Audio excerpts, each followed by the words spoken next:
Ladies and gentlemen, wrestling has been one royal family.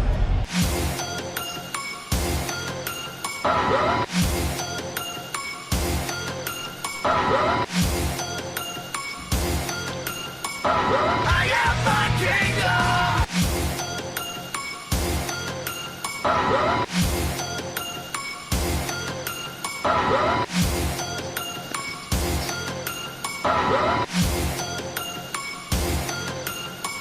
I am my kingdom!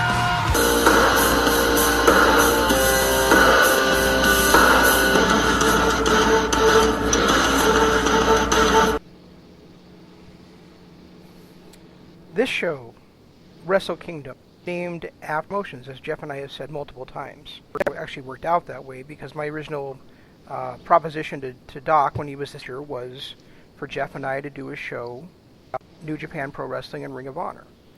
What we did was actually a in, so we kind of strayed right from the beginning. But still, the show was named after Wrestle Kingdom and Ring of Honor, and wayside by us lately because they've kind of fallen by the wayside lately. But it's always been someplace Jeff and I would go back to for great pro wrestling. And now, the first time ever, they're doing a 2-show Wrestle Kingdom. January 4th is also night. This year they're doing January 5th, and the 5th actually looks like the bigger night. So Jeff and I are going to run down what those cards look like, because this coming Saturday and Sunday, ladies and gentlemen, early in the morning after the shows go off the air, Jeff, Imp, and myself will be doing the Aftershock programs for your listening entertainment, or whatever Jeff provides. Wow. Again, Wow. welcome to Wrestle Kingdom. This is Shane, my good buddy Jeff. Wow, what, Jeff? Wow. Whatever Jeff provides. Yeah. Yeah, well, I guess that is fair. Well, I'm just excited to be on the air with him. I want to see which one of us. You want to see what? Which one of us can outbabble the other? Oh, yeah. I probably won't get many words in edgewise, I'm guessing. That's what both Imp and I are hoping for. Should I just like sit in the corner, like a threesome, like should I playing with each other? Is that the deal? Yeah, be my anyway, on to the actual show. You'd mentioned that that we talk about when we first started this, like you said, it was going to be New Japan, it was going to be Ring of Honor, and when we started it out, it really truly was. I mean, those were the 2 shows we were all in on. And I say all in because, to be honest, that was a Ring of Honor sponsored program. I mean, it's produced by Ring of Honor. Yes, and Cody. Yes, it was the Reigns and did it. But let's face it, that was a Ring of Honor show that just mixed in some talent from some other promotions. And, hate to say that because, that is also the start of AEW, which is the second we can get there. This year we kind of went off the rails a little bit this year, bringing in some other promotions and really taking time away from our true, ultimately New Japan and now AEW. Those are our 2 true loves, and Ring of Honor has become, I don't want to say unwatchable, but I'm going to say almost unwatchable. After Final Battle, I don't know that I can watch another current programs. And it's, as we say that, a lot of it has to do with All In, because they put on All In. Those were the main part of All In. Pretty much all left Ring of Honor to form AEW. So it's kind of still following the same guys. We're just following them in a separate promotion. Yes. Yeah, that's true. But I mean, Ring of Honor is something that off and on I've been a fan of, since like 2005, though. It's really sad for me to watch them right now where, I followed them, and I'm not going to say supported them because I couldn't afford to, but, I would watch them, and I would at least, promote them, like talk about how great they were in that sense, like on the internet and stuff. Right. I even, taught you into watching some of it before. But I mean, but I mean, these days, like, seeing how far they've fallen, I feel like they're in the worst position they've ever been. I mean, despite the fact that now, their parent promotion has all the old Fox networks, and they're planning on putting them on their own streaming. I still feel like talent-wise, booking-wise, Yeah, and I agree. And they don't have the talent that they've really found throughout the years. I mean, if you truly take a look at what Ring of Honor has been throughout the years, it's always been based on great wrestling, and they've always had great wrestling. They've always had those guys that you couldn't see anywhere else who were superstars.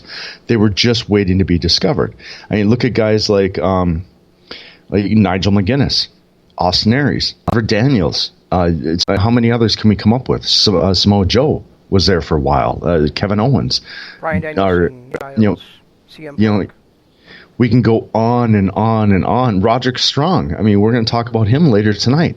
They've had so many guys that have been just on the cusp of greatness throughout the years. And right now, who in their roster could you actually say that about? The Briscoes are beyond that cusp of greatness. They are great, but they're right now carrying a division. Maybe Dragon Lee. Maybe I think Mark Haskins might be a little past his prime. Tracy Williams has never really done me. I just Jeff Cobb maybe. Yeah, I was gonna add Jeff to that list. You're right. You're right, and Shane Taylor is probably another one. But outside of those guys, is there really anybody? And even those guys, are there any of those guys that you would put on the Nigel McGuinness level? Or the Brian Danielson or the Austin Aries, even when they were first getting started in Ring of Honor. Jeff Cobb might be the closest, but I don't think he's on that level, even close to that level yet. He could be someday with the right tutelage and the right people facing him. I just don't know that he has the right talent to work with right now to do that. I mean, I think Flip Guy, who could be phenomenal. And if you'll notice, I'm kind of excluding Marty Scurll from this. And the main reason is because Marty Scurll is not the Ring of Honor right now. He's kind of a free agent, just playing the field, doing his free agent stuff. He's not really. So I'm kind of excluding him from this whole little rant. But how could you even include him if he was still under contract? I mean, for the last year and a half, they've squandered him. So they've squandered him, but that doesn't mean the talent's not still there. No. Brody King. But if you draw the talent out and use it properly, it doesn't matter if the talent's there or not. Yeah, and I can't disagree with that. I mean, King and Matt Taven's another guy who has all the talent, but he's 33 years old. He's, you very rarely, we talked about this a couple weeks ago, you very rarely see guys be superstars once they 30 rate. Batista might have asked him a true superstar after he hit 35 years old. Most of the guys past 30 years old when he became a true superstar. No. Was he? I'll have to look it up. We'd have to look it up, but I don't think he was in his 20s when he was the Hulkster. When he in '84. Oh yeah. God, I'll have to look it up. Just give me a second. I'll look it up here. But I don't know. I will definitely have to look that up. Let me see.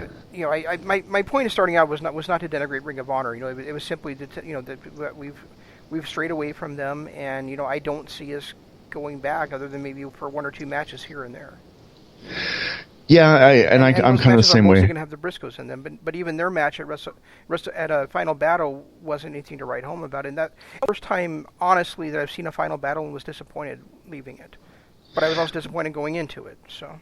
Well, how could you not have? Oh wow, I didn't know he was a musician in 1976. Hogan? Yeah.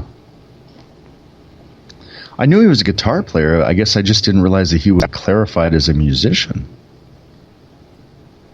All right, he started in the WWF in 1979. He won the title in 84.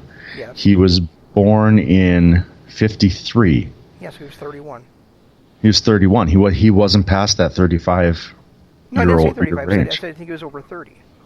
But he was also a star in the making way before that. I mean, he was in Japan turning heads in his late 20s, and as Terry Bollea in the WWF before that, before he became the All-American Hulk Hogan. He had his run in AWA, so he was touted as a top star in his 20s. Right. No, my point was though that a lot of times wrestlers hit their prime when they're in their early 30s.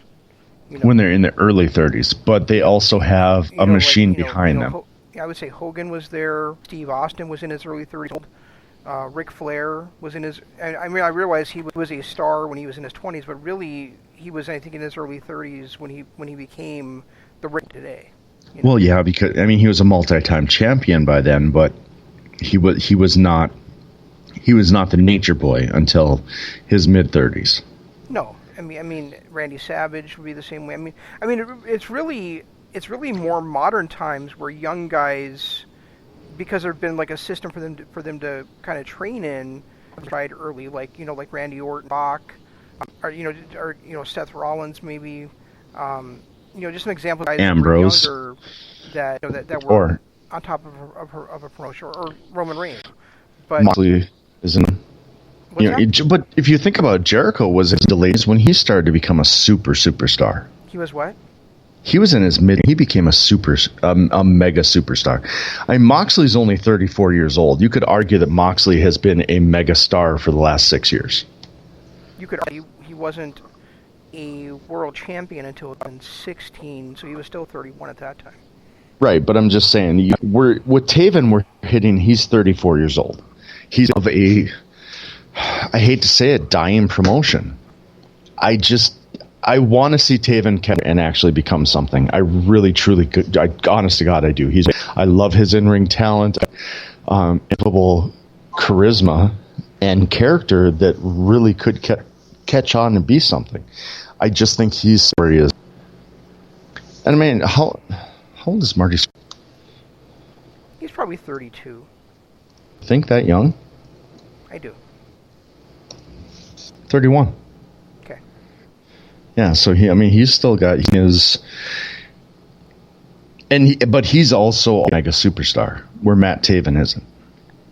And I hate to, like I said, I love absolute favorites on the planet right now. I think in today's wrestling industry, if you're not a mega star by the time you're 33, you're probably never going to get there unless you get one of the big three promotions to really, really push the shit out of you. Yeah, that's interesting because what about somebody like Damian Priest? Because I think he's like 33 or 34, isn't he? And, what was his Punishment Martinez before, wasn't he? And he pushed like really strong on NXT. So could he be one of those guys like Batista that's like later in life becomes an actual superstar on top of a promotion? He's got the charisma for it. He's gotten better as a wrestler in NXT than he ever was in Ring of Honor. So well, and I thought he was starting to come on. I think he's got a great gimmick too. I thought he'd really come on towards the end of his run. Oh, he's 37. Okay. I don't know if he's ever going to... Yeah, I don't know if he's... I could see him maybe getting an NXT title run just because of his size and how good he is, but I can't see him ever becoming one of those guys where we look at him and go, holy shit, he's one of the greatest ever. I think when you look at Batista, didn't Batista really start to make his run when he was like 38 then? I believe so, yeah. I think he might be the last guy that you can honestly say that dude was a superstar before he became a superstar after he turned 40 years old. Well, he's 50 now. So he signed with the WWF in 2000? So that would have made him 30 years old. He really didn't make a splash until the end of the Evolution period. Yeah, it was the beginning of 2005. It was WrestleMania 2005, which was that 22 that he won 21 championship with Triple H. Okay, so yeah, that was 2005. So he would have been 35 when he first won the title. He became a superstar until he went to SmackDown later that year. So he might be the last true guy that will become a mega star and be looked at as one of the best in the industry after the age of 35. How the hell do we even that get didn't. off I think we were talking about Ring of Honor and how they squandered people, and basically Matt Taven is what got me on that. I actually had no inclination to start the show that way. It worked out. What I wanted to talk about to start the show was something that Jeff betrayed me on almost 2 weeks ago. I did not betray you on shit. Which is Shayna Baszler losing the NXT Women's Championship to help me out here. Can't think of her name now. Not B Priestley. Not B Priestley. B Priestley is the one that's dating Ospreay. Rhea Ripley. So match over the last few days. Bad, wasn't it? What's that? It wasn't as good as you thought it was going to be, was it? It wasn't as good as I thought it was going to be, but my point was going to be this. I have no... well, first of all, as Jeff and I have said before, the all-time women's champion of NXT forever and ever after that should have been Shayna Baszler. She should have had, at the very least, like a Hulk Hogan-style run as the NXT Women's Championship. I agree with you, and I'm sorry to cut you off, and I'll let you get back to your point here in a second. I agree with you on that. I agree that she should have been that Hulk Hogan or that type of style, but you can't look past what Sasha Banks did with that NXT title. Yes, I can. You can't. You just can't. If someone was going to defeat her, I'm down with it being Rhea Ripley. My problem with it isn't that Rhea Ripley, that she did it where she had her hurt leg, and both of the other two horsewomen that came out there to help out, and she knocked them both out. And so now that she's done that, first of all, there was no hero's journey for her. There was basically no obstacles for her. She's gone through everybody and everything. She's never been beaten down. She's never had... God, I'm glad you said that. She's never had to overcome... I mean, yes, Candice LeRae overcame 2 more odds at the War Games. War Games a few weeks ago. But they still won the match. It wasn't like she was beaten down or injured or... she's been basically a dominant force since she moved from NXT UK over to NXT. So, is the struggle for her? Why am I cheering for her just because she beat Shayna Baszler and Shayna Baszler's evil? She hasn't had to overcome anything. She basically Goldberged her way to the NXT Women's Championship. And so, if she beat the most dominant women's champion in the history of that promotion, how am I wrong and beat her? And secondly, what did she really accomplish if she didn't overcome anything to get there? I'm glad you said that. And the reason why is because I was actually kind of thinking the same thing. She Gargano'd without actually going through anything. She was that sympathetic Johnny Gargano type character who in her match against Shayna Baszler, she overcame all the odds, she overcame injuries, she was the ultimate underdog, and then she came back and won it. And instead of actually doing what they did with Johnny Gargano, where they built him up over years and years and years of struggles, instead what they did is they made her the champion. And this here in celebration in the middle of the ring, where the ring filled up with fans and they made it like this huge deal, they basically tried to create Johnny Gargano in 6 weeks. Johnny Gargano combined with Daniel Bryan. Exactly, yeah. I mean, they tried to create something that in the past has been organically built. Daniel Bryan and Johnny Gargano, as much as I know you hate the Gargano character and the fact that he always overcame all that, but you have to admit he got over organically. And so did the Johnny Gargano character, his performances in the ring, because he finished a dramatic moment. Yeah, I can see that. I'll give you that. But it just seemed to me like when I watched that match, and I remember watching it because I watched it live while we were on the show, and I'm kind of, not to comment on it, but that ending with the ring filling up with all the fans, that pissed me off so much that because they, like you said, they tried to create that Gargano Daniel Bryan character without really making her go through any kind of struggles. Yeah, it was completely artificial. I mean, right. It wasn't like it'd been months of Shayna Baszler beating her down, or she hadn't been hitting the pipe with the back of the leg like Hogan was with the Flair thing. I mean, none of that shit. It was She just, didn't. She ran through the entire promotion. She didn't have the man against her calling her a B-plus player. She didn't have the, she didn't have the struggles of starting off as a lower mid-carder and working her way up. She came in at the top of the promotion and ran through the promotion and became the champion, and we're supposed to love her for it. And she was even the I think if I'm not mistaken, the only person that won her match at both War Games and Survivor Series. I'm not gonna lie, I love her. I think she's incredible talent. Oh, I'm a big fan of hers. I just don't know why, why she is a sympathetic figure that just people to everybody. Especially when she was an asshole when she was in NXT UK. Right. That'd be like taking coffee and making him the most sympathetic character on the NXT roster. You can't do it, but they somehow tried to do it. Yeah, and exactly. Unfortunately, it's going to be a Roman Reigns situation. The fans are going to see through it, and they're going to turn on her. And she's going to have which to. Which is odd to me, but I mean, it certainly felt like. I mean, I certainly felt like she should have lost this match to Baszler, through cheating, and then had to fight her way back up, and then won the championship at a takeover. Right. I thought that was a wasted match on a free TV show.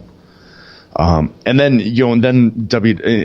I'm sorry to get into politics here and shit, but then WWE comes in and starts bragging about how they won that week against NXT and how they finally beat them in the ratings war. Well, yeah, when you give away 3 pay-per-view style matches on one show and then have somebody actually from the most dominant female wrestler on the roster in the last 5 years, of course you're going to win the rating. It's the same thing when WCW finally got that one up on WWE after having, after finally losing the battle when they had Goldberg versus Hogan on free TV. It's something that's not sustainable. It's full. You can't sustain that kind of excitement. Of course, you can give those one-offs, but you can't sustain that. No. What you need to do is start giving us better products week in and week out. Just saying. Yeah, and that's the thing is that you and I clearly don't feel like NXT is as good a product as AEW. No, it's not. I've gone back and watched them. It's way, and I've said this before, and I know there's people that enjoy this, and there's certainly a possibility. There always has been that NXT is going to win the war against, I hope it's not even a war. I hope it's not this side where like one side completely loses. But I mean, it's always been because of the WWE driving machine behind them. NXT was going to end up winning the ratings against AEW. But well, Tony Khan's big mouth is going to push people off occasionally too. But the thing is that NXT is way too polished. There's no flaws. And to me, it's just something where I cannot, I can't get into it because I watch these people and their timing is so perfect and everything is like rote. Okay, we're gonna do this now, and now we're gonna do this, and now we're gonna do that, and it seems like and it's all formulaic to me. I'm gonna give you credit here, which is something I rarely ever do because you're kind of an asshole. But I really am. You called it the week before it debuted. It was the second week of NXT on USA. That spot where Pete Dunne got beat, and they went through the whole dramatics of him laying on the floor or on the ring mat and looking back at his competitor all downtrodden and all that. Perfect WWE formulation. And you called it then, and I think that's when I kind of looked at it too and said, all right, jump the shark. In my eyes... Even that first week where it was on USA, that would ended with that big riot, That was WWE Booking 101 right there. Well, and then the week before that, when it was all the Muted Era winning all the gold and all that stuff. I mean, it's been the perfect WWE formula ever since. And as much as, we look at the money and the talent and everything in AEW, they are doing a great job of creating stars. Like, we didn't come into this thinking that this Austrian chick, and I can't even think of her name now, the blonde, something like that. What's her name? But we didn't, regardless, we didn't think of her being, we didn't even know her name 5 weeks ago. Now she is an organic superstar who is on the cusp of becoming the next champion. And she gets her title shot in 2 weeks and all this stuff. There's another guy. We never thought of Darby Allin. I remember when you first told me that Cody was facing Darby Allin. I'm like, who the fuck is that guy? Well, he's one of my favorite wrestlers out there. Yeah, and they might be missing with the Dark Order, but they're doing a great job of creating talent. And I don't see that out of WWE. I see WWE and NXT pushing the talent that they have and not really creating that next wave of stars. And I remember when we were talking about this before AEW even started, and everyone's like, you got to add this guy to the roster, you got to add that guy to the roster, and bring in this person, that person. I'm like, wait, hold up. Let's do what AEW looks like they're going to. Great mix of stars, superstars, upper tier main eventer or main eventers and upper tier mid carders. Let's mix in some of these unknown people like the Joey Janela's, like the Rihos and people like that. Let's make them stars, and I think they're doing a great job of doing that. Yeah, the one guy that announced for the promotion, and I think he Double or Nothing, and now he's signed with Impact. I thought would have been a huge get for them, and he just needed to be groomed the right way and booked completely opposite the way he ever has been to this point that I've seen is a Romero. Other than that guy who I thought they already did have, I don't look at that roster and think they're missing this guy, they're missing that guy. No, they got what they need right now. Well, and I said that from the start. I mean, I see them adding some big pieces here and there. Earl would be at this point. I think he would bring a lot to the upper mid card. Who was that? I just don't. Marty Scurll. Okay. I just don't think that he's the type of guy that's going to be the main event. I don't know who out there is that type of guy that's available. Other than maybe an Austin Aries, but after his run in MLW.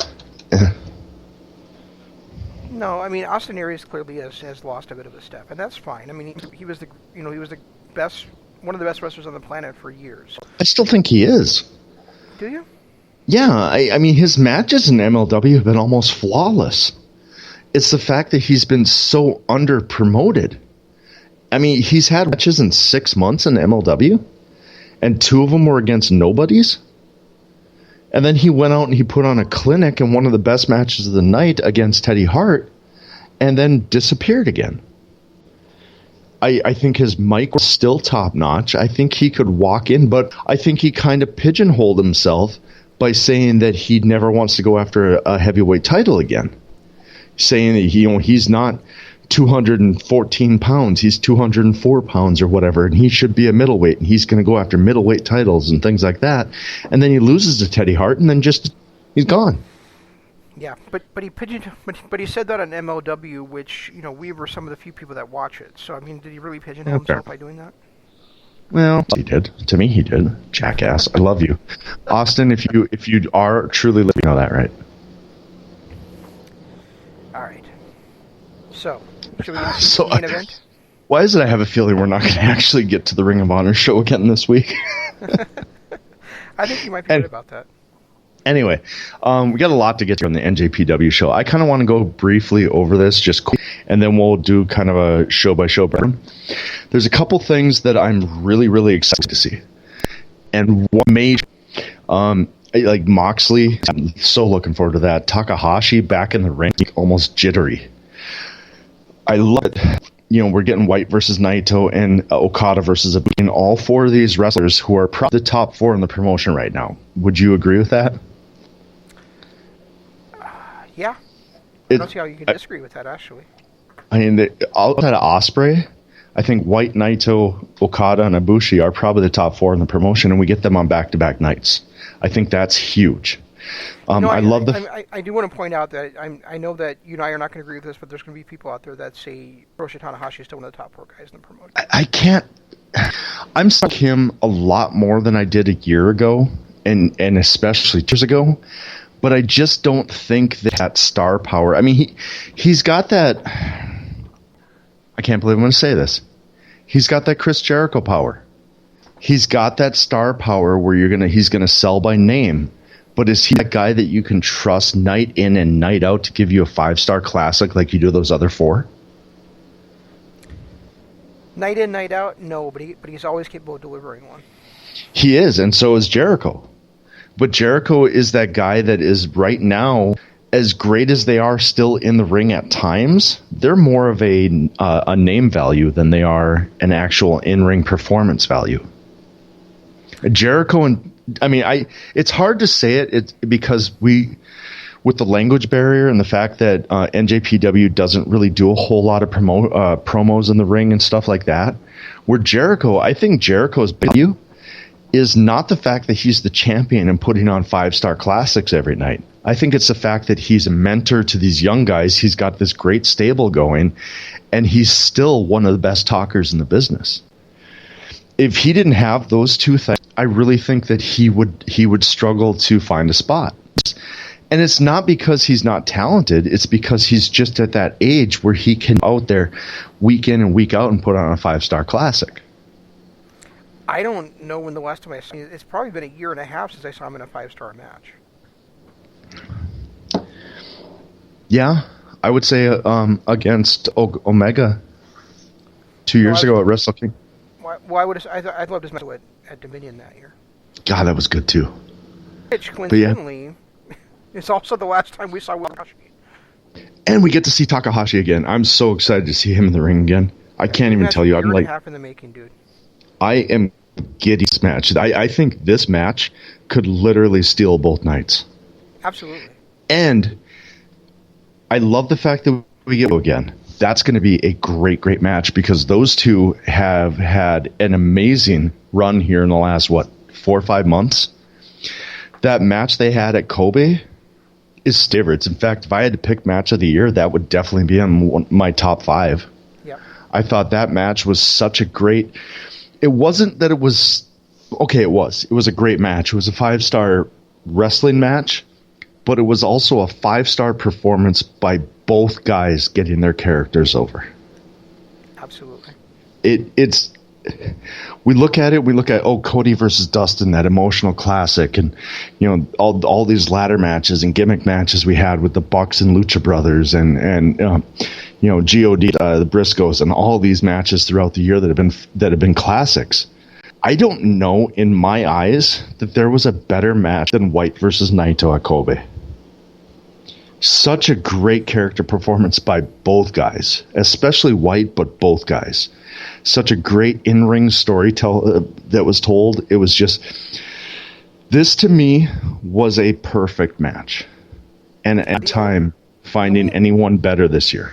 The only match in New Japan this year that I heard than that was Sonata versus Suzuki. That was a good match, too. That match, to me, was absolutely fantastic. There's other matches and other promotions I think are better than White versus Naito, but not many of them.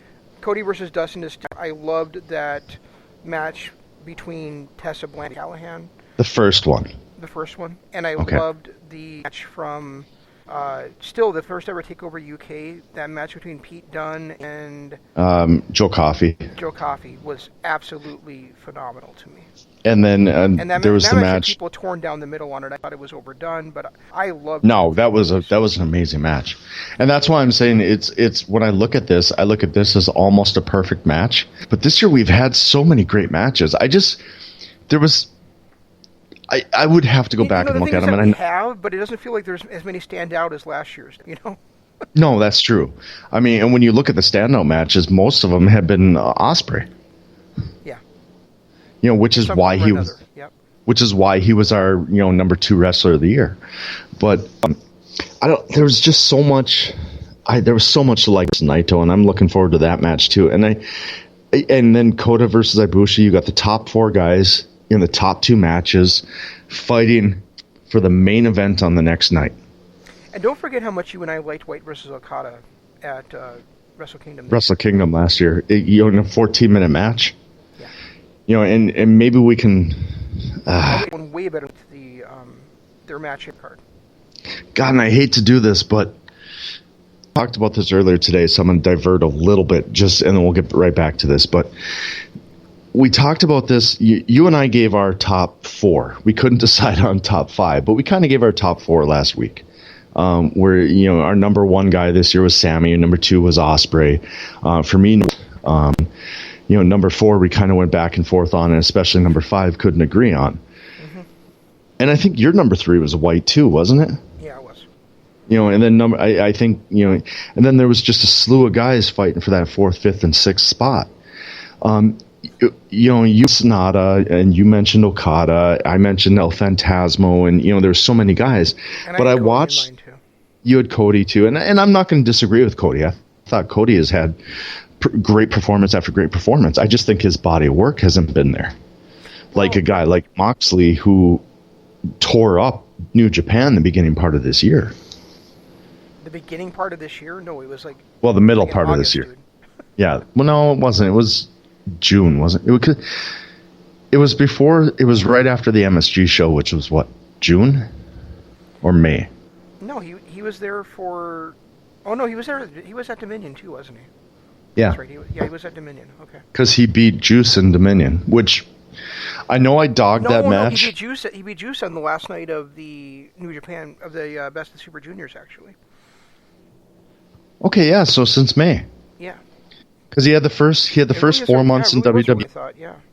4 months in WWE, then he spent that middle stretch in New Japan, and then he was in AEW, and that year too. And as much as I hated that match at the beginning of the when I first saw it, I've gone back and watched it since.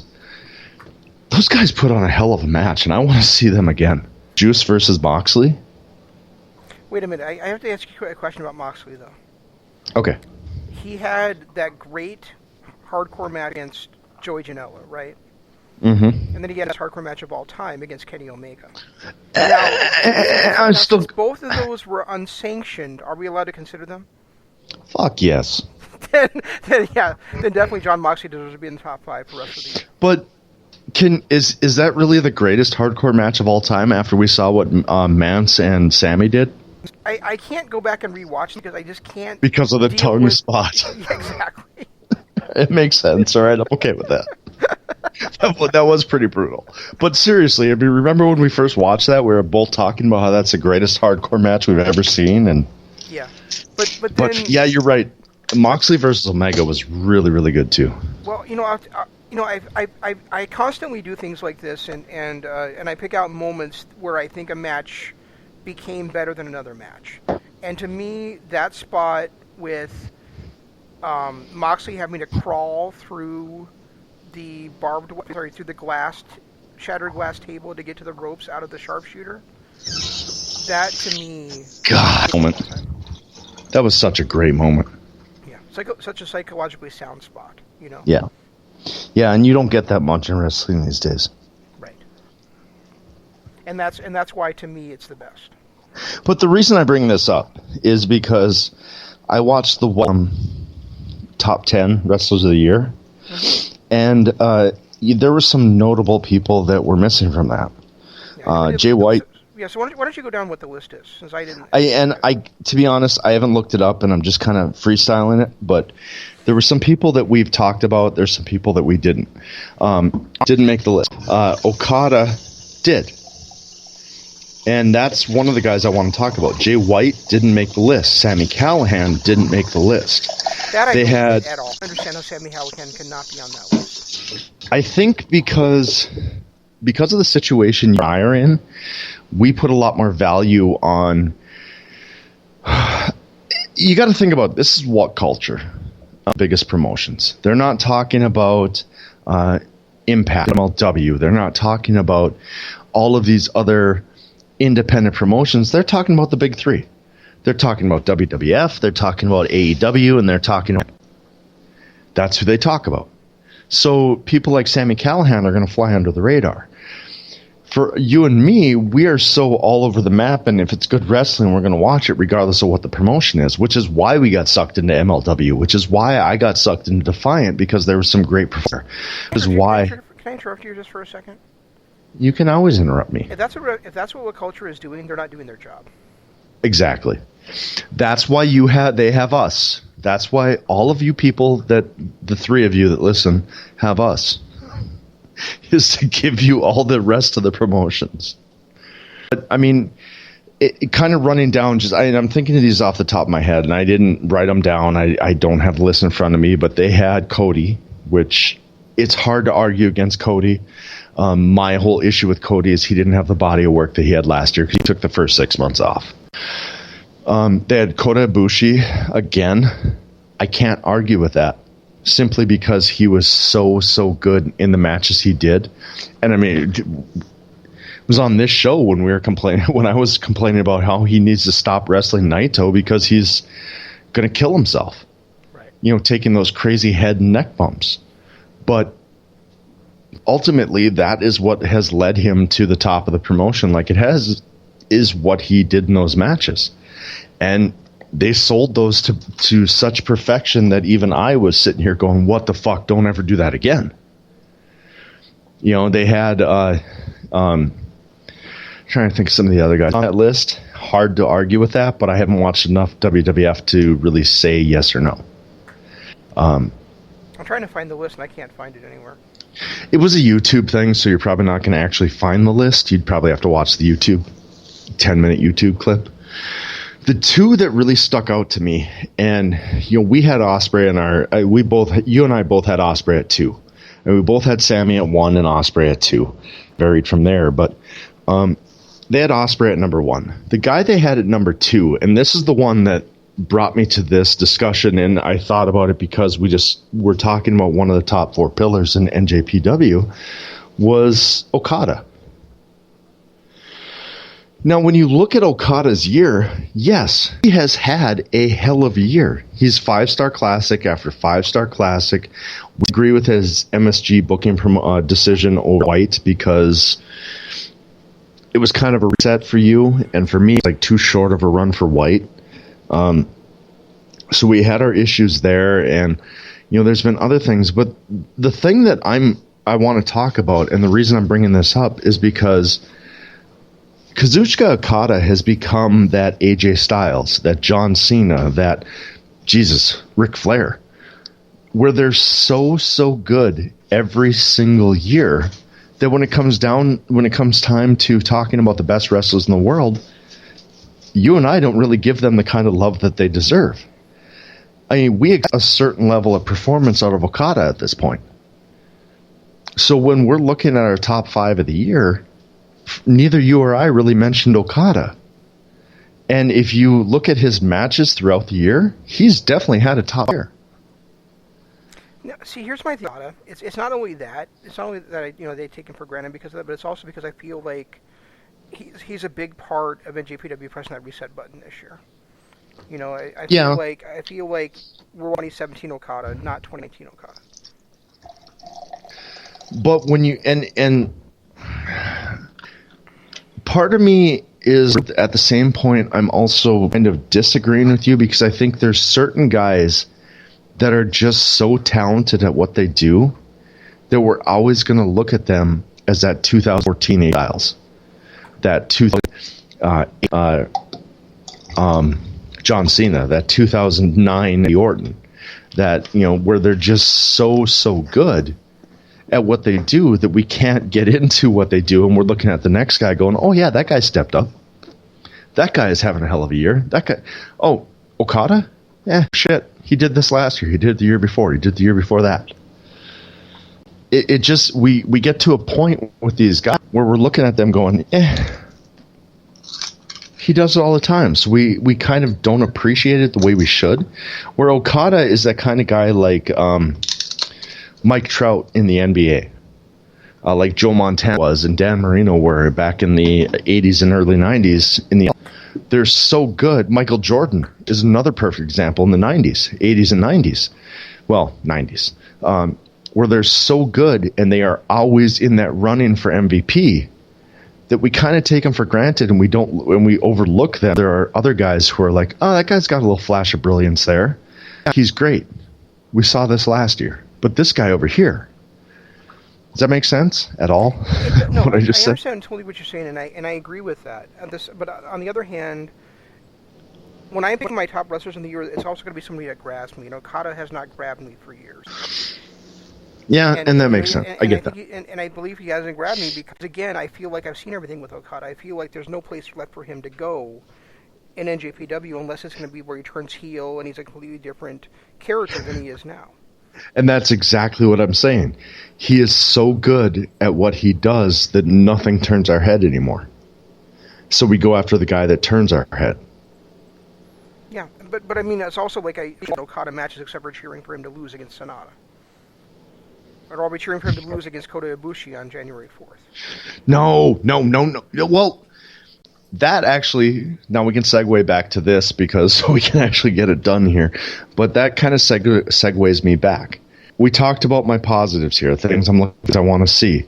I really like the stipulation with Tanahashi and Jericho, where if Tanahashi wins, he gets that AEW title shot down the line. I think. Oh yeah. Oh. It was on Jericho's Instagram. Okay. It was said by Tony Khan. So, if Tanahashi does win this, I don't follow social media bullshit.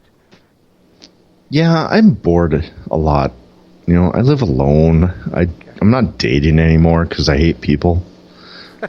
It's just me, my cat, and every other week my kid. So the week I don't have my kid, I look at social media. So anyway, Tanahashi, he wins, gets a title shot down the line. So those are the good. Speaking of Hiroshi Tanahashi, he's actually on What Culture's list for top 10 wrestlers of the year. Yes, he is.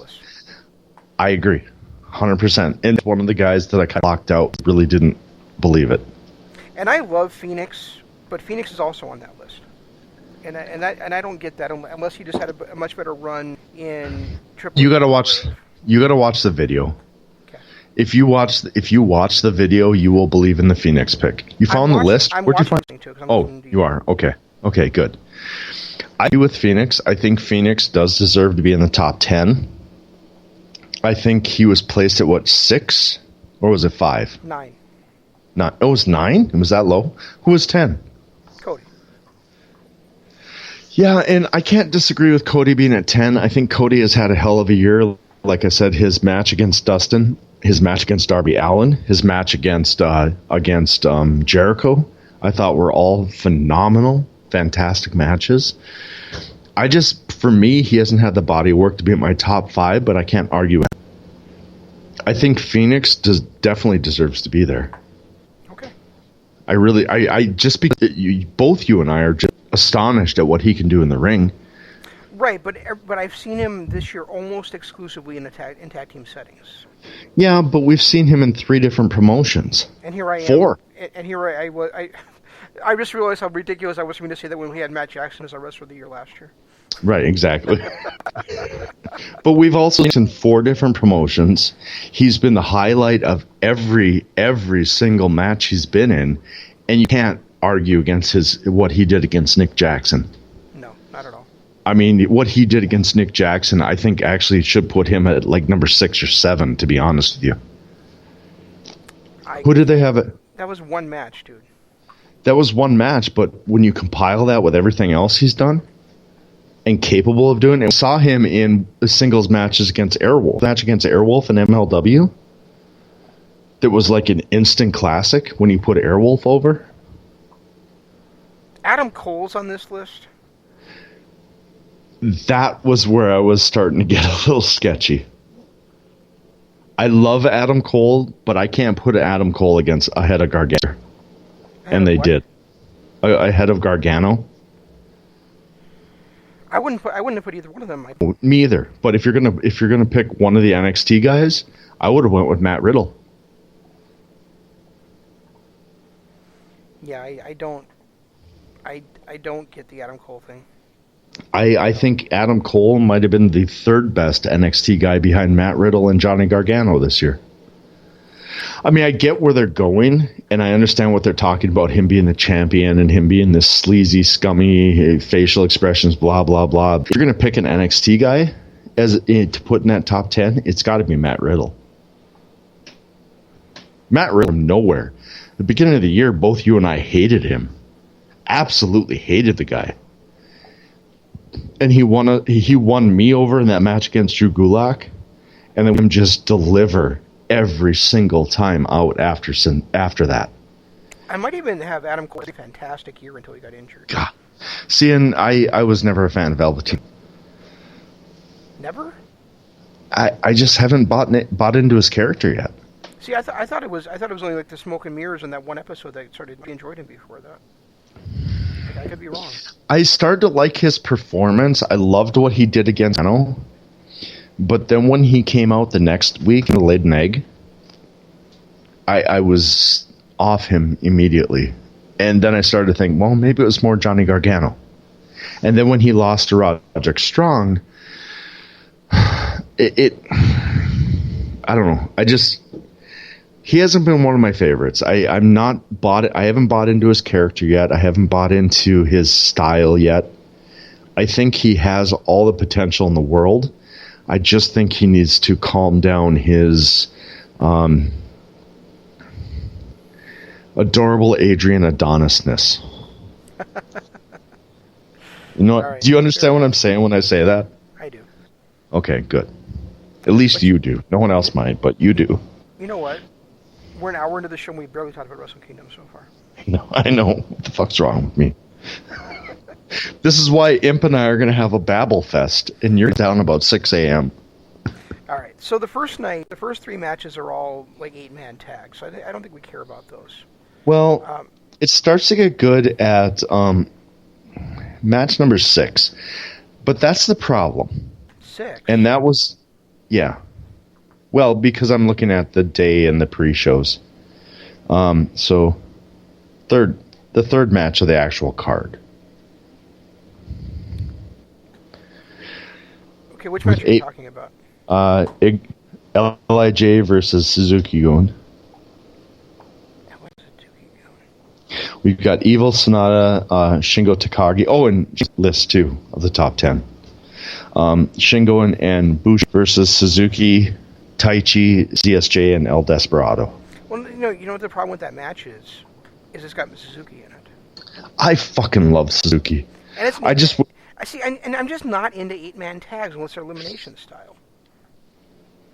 Yeah, and then after that we got KS versus Bullet Club, which is kind of a But the one thing, and this was my negative. The other negative. My one negative here is this is Jushin Thunder Liger's final 2 shows of his wrestling career. I am okay with him in an 8-man tag on night 1. Rest the guy. In night 2, it pisses me off that he's in a tag team match with Sano versus Ryo Lee and Takahashi. Why is he not in a one-on-one match with Takahashi? Whether it's whether Takahashi wins a title the night before or not. Liger versus Takahashi is the torchment that they could have had. Why is that not a one-on-one match? Why is it not Liger versus Takahashi? Takahashi 2 years ago, a year and a half ago, was it a year ago? When did he get injured? A year and a half ago. So it was a year and a half ago we were talking about him as the greatest junior heavyweight of all time. We literally were saying that. He was putting on classic after classic after classic. And if he had not gotten injured, I don't know that Ospreay would have ever gotten to the heights that he got to. So why are we not having a passing of the torch match in a one-on-one match between Liger and Takahashi? You know, for all intents and purposes, didn't Liger already have his retirement match against Suzuki? But we also knew he was going to continue on to Wrestle Kingdom. I know, so but I his big going-out match was against Suzuki. That was 3 months ago. It doesn't count. Well, I'm just saying, I mean, that was really, to me, was a much better send-off for him, and that should, and if that wasn't going to be against Takahashi, it would have been against him at Wrestle Kingdom, not these two tag matches. You know? He should not tag match on his final match. Plain and simple. I'm fine with the 8-man in night 1, but in night 2, that should not be a tag match. I don't care if it's against Suzuki, Takahashi, who it is. I would have loved to see Liger against Takahashi, or even Liger against Ospreay. On his send-off match is kind of a passing of the match. But to have him in a tag match? Come on. You know, these shows have a lot on them. You know, yes, they do. They have really do. They have Chris Jericho and Jon Moxley coming back to NJPW. They have, which I think is awesome, by the way. They have Kota Ibushi finally wrestling in the main event at Wrestle Kingdom for the World Championship. And then on night 2, they're going to combine the Intercontinental title and IWGP Heavyweight titles in a title versus title match. But still and all, shockingly, Jeff, what I'm most excited for on these shows is that Sonata is finally wrestling for a singles championship at Wrestle Kingdom. I know. I'm excited too. It's just awesome. I mean, I realize that it's not an NJP, but really the British has become by default, an NJPW championship. Well, because Rev Pro is just an extension of NJPW at this point. Exactly. I mean, is Phantasmo still the champ, junior, or the junior champ? Yeah, cruiserweight champ. No, but I don't follow that. I just can't.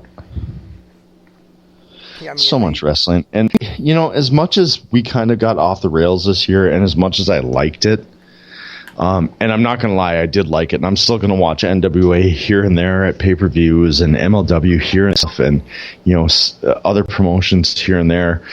But I think one thing that you and I kind of got off the rails on this year was all the promotions we watched. I really think we need to get back to focusing on the two big ones, which at this point is NJPW and AEW. I think too much of NJPW this year. Well, I really do. It's AEW Impact on a weekly basis than JPW on a more of like a monthly basis. Yeah, I'm cool with that. Although I know how much you're liking Impact.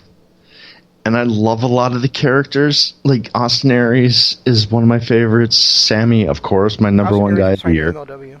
Not Austin Aries, I'm sorry, Ace Austin. I love the Golden Draw. I love Tessa. I love Taya and what she does. The North. I love the North. I love, there's so much of it to love.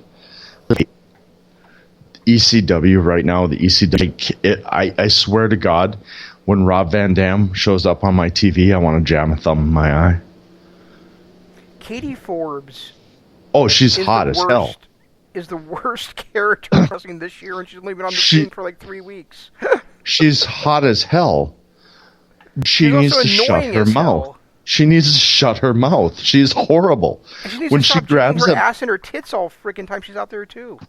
Well, and this I just watched the last actual episode they had before their best of show. She was talking about, he's the man of my dreams, and he makes me scream.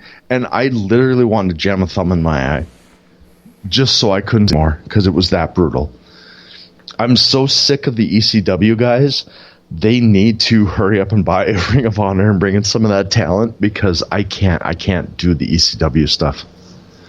I love Don Callis. I love RVD back in the day. I hate his new character. His new character drives me up a wall. I'm kind of hit and miss on Tommy Dreamer. I love what Rhino did this week against Moose, or this last one I watched against Moose. But God, I can't do the ECW stuff anymore. Anyway, so back to. What, I'm gonna agree with you on some of it. Like RBD doesn't need to be there anymore. Tommy Dreamer is best when he's in a non-wrestling role, but I love his character. But Rhino I think is great. Oh, Rhino's amazing. I really wish, Sabu coming back in a one-off last year was kind of annoying. I don't like Johnny Swinger being back. And Ken Shamrock can go away again too. And I know he's not a former ECW guy, but he's definitely a legend, I don't mind Rhino. In fact, I just wish Rhino would have been that guy that would have ever gotten the run he deserved in any promotion he was ever in, including T. I don't think Rhino ever got the run he deserved. No. I mean, he was... I once wrote a column about how great him winning championship at Bound was at 2000. Right. And then, like, 3 days later, he lost the title back in a TV taping to Jeff Jarrett. But it was also... It was one of the most deflating things I've ever seen. It was also for Rhino, that was about 10 years too late. He should have been in. I remember reading this thing about WWF back in was 2002, where they were talking about the backstage notes, and it was when Paul Heyman first came over, and he was kind of one of the head writers for both Raw and SmackDown. It was before he went to just straight SmackDown, and they kept asking him, Paul, what do you think? Rhino. Paul, who should be the champion? Rhino. Paul, who should be the tag team? Rhino. Paul, who should be the Intercon? Rhino. Who should be the Rhino? And it was like, you look back at Rhino in the late 90s, early 2000s, that man should have been much, much bigger than he was. Because he was so talented. Well, you know what you just told me? You just told me who killed Rhino's career, right? It was Paul Heyman, yeah. Yeah. Because Vince McMahon famously, if somebody keeps running somebody up on him, he's going to. He ran him down. I think one guy. I think the one guy that I've heard of that didn't happen with is John Cena. It's what killed Wade Barrett. But killed Wade Barrett. It's what stunted CM Punk's early career. And Randy Orton in the beginning too. Yeah. But yeah, you're right. I mean, it just when you think about how talented he could have easily been one of those pillars. And the fact that he is still as good as he is just mind-boggling. And he was stuck in a tag team role his last run in WWF? Yeah, he was one of the first tag team champions along with Heath Slater, remember? He was stuck in a comedy tag team role in WWF? No, it was not a comedy tag team. They were wrestling to save Heath Slater's family. He had to feed his kids. Heath had kids. That's right. You're right. My bad. Now, the greatest story would be if Rhino actually ate Heath's kids, That would have made more sense. It really would have. Anyway, okay, so let's go back to night one. So what do you think about this, the fact Robinson is wrestling for championships on back-to-back nights? I fucking hate Juice Robinson. Again? I'm back to hating him. I was starting to come around on him, but after what he did in Ring of Honor, in this lifeblood fucking whatever, and then just disappeared? Seriously? You brought in a new faction into what at that time was one of our favorite promotions, and then just walked out on him. It didn't really got any traction, though. It did after he left. Oh. But then when Flip turned on them, then it just kind of died. Ring of Honor, I'm pretty sure we're not going to get that Ring of Honor show in tonight. Yeah, probably not. I'm going to have to rewatch it. When do we want to do that? When are we going to do that? We got to get that show, by the way. What's that? That was a great show. It was one of those reasons why when you and I first started talking about what we're going to do, you can look back at that 9th anniversary show and go, that's why we chose Ring of Honor. It was just top to bottom. It was great. There, we talked about it. Yeah, but we got to do it exclusively for Ryan. Maybe later this week. We'll see. Yeah, we'll see what we can get in. All right, so night one. To the real matches. Yeah. GOD versus Finjuice. You know how I feel about GOD, so I'm and you know what? I don't even like Finjuice that much. I mean, I really have no dog in this fight whatsoever. I would love to see one way or the other. I don't give a shit. I'd love to see GOD lose the tag titles, but they're just going to win them back in another month or two anyway. So what difference does it make? To be honest, I don't care. I hope both these teams run headfirst in the walls, knock each other out, and just fucking end. For the time I was a GOD fan. I love their charisma, but after their feud against Briscoes, I'm just done with them. Finjuice. Is this time for my twice-a-year rant about how NJPW should get rid of the junior heavyweight tag titles and there should just be one tag division? Except for the fact this is the heavyweight belts. I know. Although, I'm saying, they've got so few teams in that division.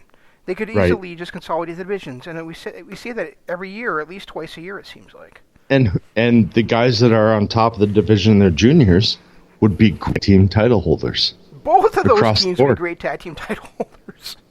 Wait, hold on. Wait. What? Are you coming to the Roppongi 3K side? I'm just saying that they're both better than God.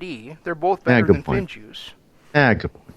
I like David Finlay though. I don't think David Finlay has ever gotten the run that he deserves. I like Juice. Also, I know you don't, but I mean, to me, David Finlay is could be a great jobber to the stars type guy or a lower mid card guy. I don't see him ever being even somebody in the never title level. Not in the never title level, but I could see him as the Intercontinental title level. Personally, Intercontinental title level is above the never, dude. I have always put the never title ahead of the Inter. In my mind, that's just that Goto is better than Naito. I'm talking about, that guy that I'm disappointed is not a part of this goddamn card. Who's that? Shibata. Yeah, we really thought we were going to see Shibata versus Kenta, didn't we? Yes, we did.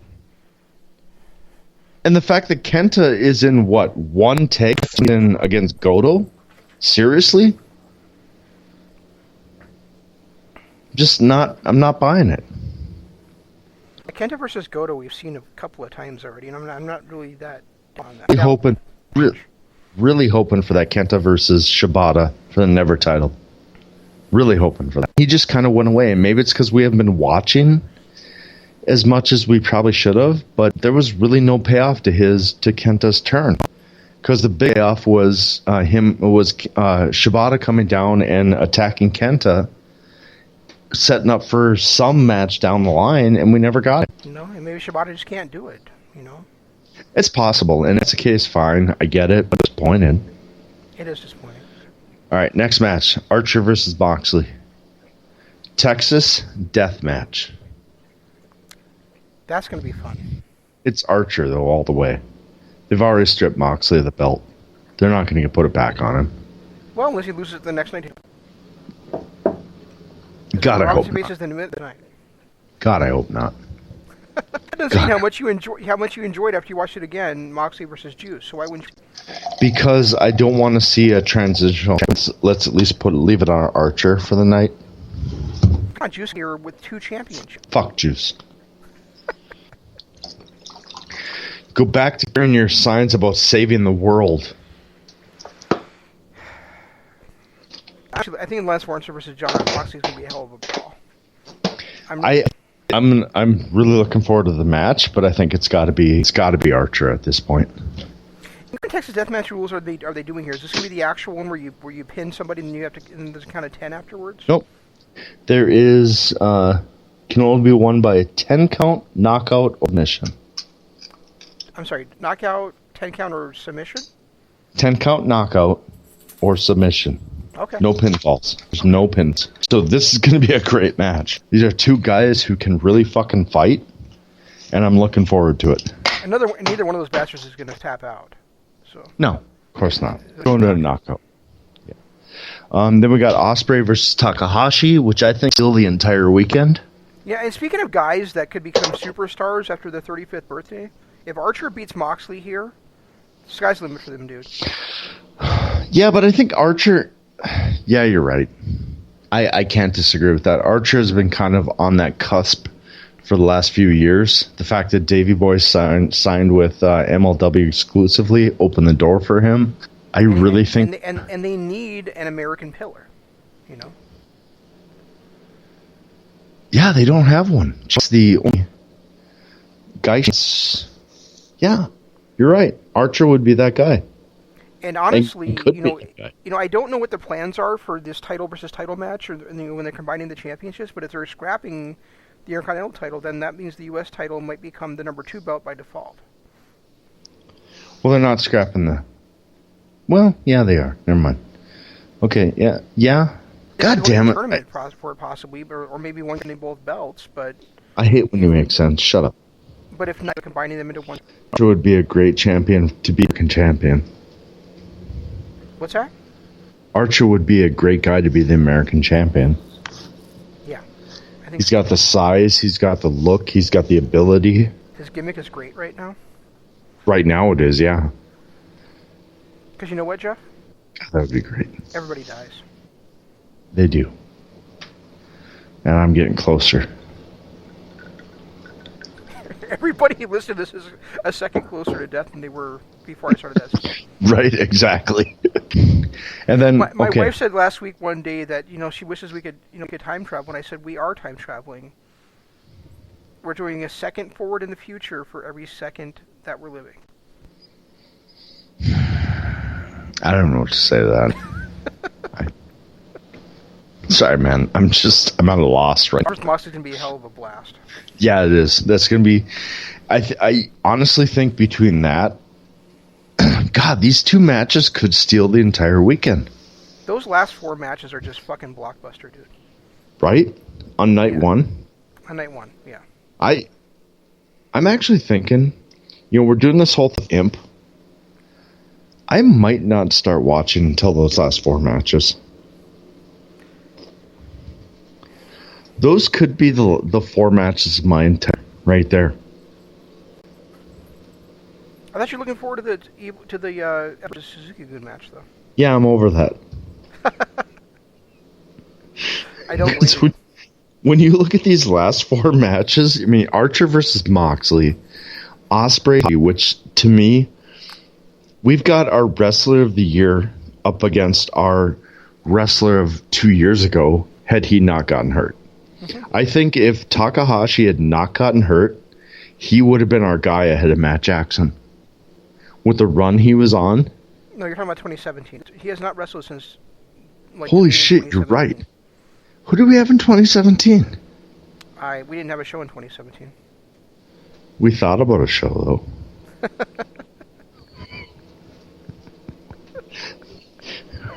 We thought about a show. Well, we did. We kind of. 2017, it was probably, for me... for me, it would have been Rollins, to be honest. 2017? Yeah. Did he even wrestle in 2017? He was the heavyweight champion through most of the... he had that crappy heel WWE run where he was the champion but always winning because of his little minions. No, that was 2015. Was that... Are you kidding me? No, it was 2015. No, it was not. He came back and won the championship from Roman Reigns at Best in the World 26... At, how's it called? Money in the Bank. That's right, because Brock was the fucking champion for most of 2017. Yeah. AJ was... 2017, honestly, for me, it was probably either Jay Lethal or... Wait, hold on. Wait. No. We need to step back like 30 seconds in this conversation. Did you really just say Jay Lethal? Well, because that's the year that he was the television champion. Then he rolled into winning the world championship, wasn't it? Yeah, I think it was. And I remember that was... What's that? No, that was 2015 because we were still on the air. We were still doing the other one, and I was telling you that he was my best in the world at that point. No. Yes. No, because he lost the title to Adam Cole, right? Oh my God! I gotta look this up now. And then Adam Cole lost it to Kyle O'Reilly. Because I was going to say there's probably either Lethal or Kyle O'Reilly for me in 2017. No, it was probably... It wasn't Lethal. Yeah, that was... You're talking 2015 when that happened. No, I'm not. You're way off. I hate when I have to... My rest of the year was probably either Okada or Naito. Championship reigns, 14 to present. Let's see here. Yeah, fuck you. No, I'm not saying... I'm saying that to Wikipedia because they suck. Okay.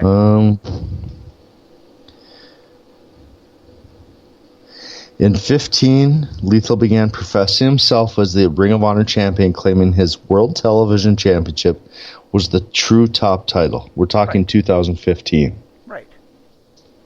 Yeah. What we're talking about now was 17. Yeah, he won the world title in 17. No, he didn't. He won it again in 18, defeating Dalton Castle. He originally won it in 15. No, he won the TV title in 15. Best in the World 16. Lethal successfully defended the title against Briscoe. Oh, wow, okay. The following day, Lethal was attacked by Cole and Bullet Club, who shaved him bald. It was 2015 was when because that was when we were doing the Excuse the Aggravation show, or the, whatever, the two guys that are like rapists and murderers now, or not murderers. Sorry I said that, but End Zone Cast. What were their... The Realest Guys in the Room. Realest Guys, yeah. That was in 2015 when we were doing that. And 16. And it was 16. Lethal unsuccessfully challenged Daniels for the Ring of Honor World Championship in a three-way match. So it was after he lost it. So yeah, 15-16 Right, was when I was saying. Okay, so I was off by a couple years. You're right. I'm sorry. That was my bad. Shut up. Did you just say I was right? I did. I don't believe you. Yeah, so I want to hear. I guess it was 14 and 15 that Lethal was the best in the world. I want to hear it again. Say I was right again. So 2017 was probably either Naito or Okada that was my wrestler of the year. It was Okada. Okay. Because that was that year he had that classic with Tanahashi. Yeah. That classic. He's had lots of classics with Tanahashi. He's like 12 of them, but we're not talking about those. The first one, the first one I saw, actually, I think the very first one was in 2013, right? Well, it would have been what, Wrestle Kingdom? 13? Yeah, Wrestle Kingdom 9. Yeah. I remember when you gave me... No, it was 8. Wrestle Kingdom 8. Was it 8? Okay, so... Because I remember you gave me that disc of like a dozen of their matches. Yeah. Just so I could get caught up to the Wrestle Kingdom match on, Wrestle Kingdom 11? I didn't realize it was actually 3 years ago that Kyle O'Reilly won the World Championship from Adam Cole. I thought it was only 2. That's what got me thrown off. Because remember, Kyle O'Reilly took that year off, and he's been in NXT for 2 years now. Yeah. And Cole was... Yeah, because we're a good year since the Elite left Bullet Club. Yeah, time just flies, dude. You know? Right? What the hell? Stupid time. Anyway, Ospreay, Takahashi. What are your thoughts? Wow. I mean, I don't lay them out, dude. It's gonna totally rule. I think those two matches back to back, Archer. Oh, I'm gonna have to take a break between those two. There's no way I can watch those two back to back. We're gonna have to start that show late. No, we're not. I can't watch those two back to back. Yes, you can. No, I can't. Probably two of the weekend stealing matches back to back. Dude. But then you got White. You watched Shibata versus Ishii back to back to AJ Styles Nakamura versus Nakamura, and then followed that up with and then Naito versus Okada. So, no, it wasn't Naito. It was Tanahashi. Tanahashi versus Okada. Yeah. So I think you can. Well, we have possibly 4 this time. And before with that, Archer. it was Omega versus Kushida. Oh, that's right. It was. Good God. I hate Wrestle Kingdom for that alone. And the fact that they're giving us another 4. Seriously, night 1, we had Archer Moxley, Ospreay Takahashi, White Naito, and Okada Ibushi. Yeah.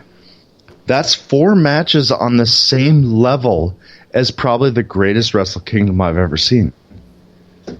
And remember, we're talking about in the two, the two. And that's only night the 1. back-to-back, the semi-main and the main event are rematches of 2 of the best matches of the year. And it's only night Ibushi 1. was a fantastic final of the G1 too. Right. And it's only night 1. Yep. And then we roll into night 2. We've got And every match is a championship match on night 2, except for Tanahashi versus Jericho and the 2 losers from the title matches in Wrestle Kingdom night 1 wrestling each other. Well, and that Liger tag team match. Yeah, I forgot about that one because it is on the list of matches that I'm looking at. Well, it's just the fact that it's not Liger versus Tanahashi. Yeah, it's great to see his last match, but You mean Takahashi, right? yeah, Takahashi. Sorry. That's okay. But we have Ishimori versus Phantasmo against Roppongi 3K. Yeah. As high as I've been on Roppongi 3K for last 3 years, and Phantasmo and Ishimori earlier this year I thought was the best, or last year. Was it last year? Where I thought he was the best junior in the world after Takahashi got hurt. Phantasmo has been insane in every match I've seen him in since March. And then Roppongi 3K, I think that's going to be a phenomenal match. Just an I absolute. started crying and realized that Robbie Eagle isn't on either of these 2 cards. Yeah, I saw that too. I was hoping to not bring that up. Okay. Because Forget I said that.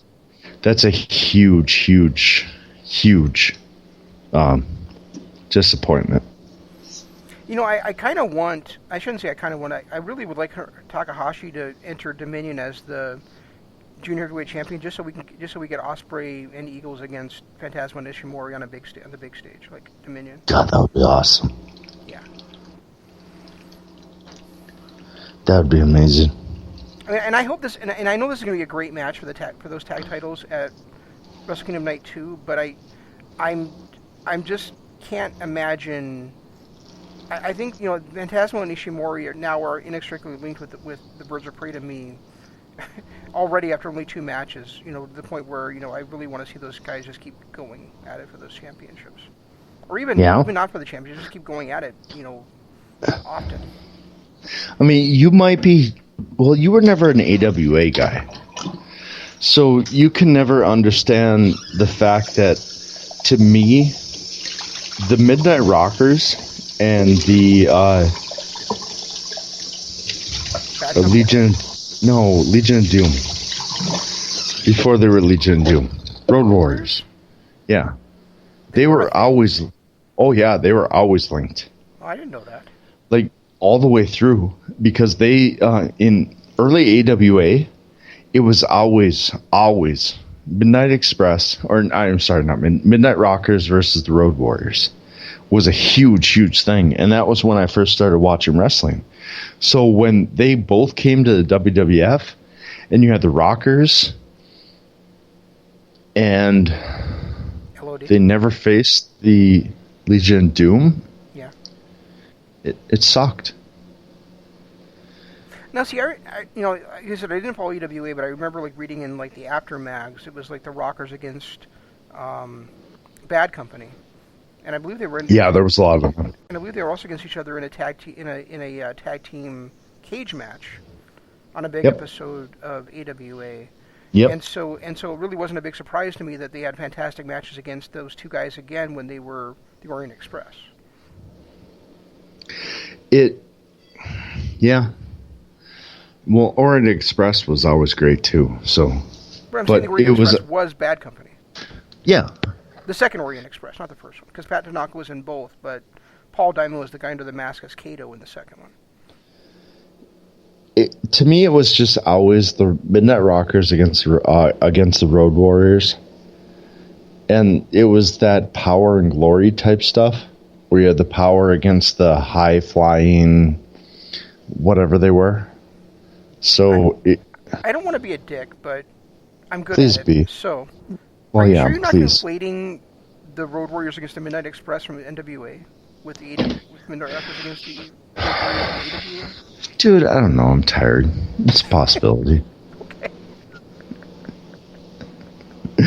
No, I'm trying. Honestly, I've never heard of the Rockers versus the Road Warriors. I'm not saying it never happened. I'm trying to remember. That being one of the greatest feuds of all time. In the AWA, when I first started watching wrestling, it was the Rockers against somebody, and I could have swore it was the Road Warriors. because there was always Jim Cornette, or not Cornette, Paul Ellerling out there with his phone. Paul Heyman. And I know Paul Heyman is known for his phone, but Jim Ellerling had some kind of prop. Jim Cornette and Paul Ellering. Cornette had the racket.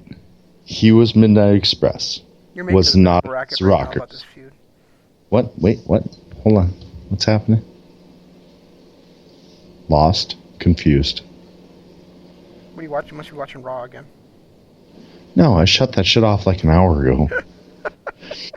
There was a wedding dress and stupidity, and I'm like, oh, no, hell no, I ain't watching this tonight. Why were you wearing a wedding dress while you were watching Raw?